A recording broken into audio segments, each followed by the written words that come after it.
հմուտ նավապետը փոթորիկի ժամանակ իր նավը օվկիանոս չի անում։ Չվտանգելու համար եւ նավը եւ ազնագազմը։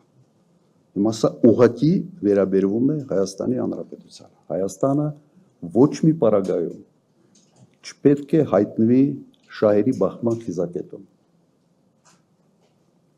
Մի երկու շատ կարճ օրինակ, թե ինչ է կատարվում երկրների հետ, երբ որ անտեսում են այս կարևոր հանգամանքը։ Առաջինը Վրաստանը Սաակաշվիլիի ժամանակ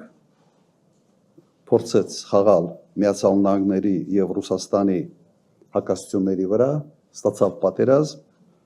եւ տարածքային կորուստներ։ Զելենսկու Ուկրաինան փորձեց խաղալ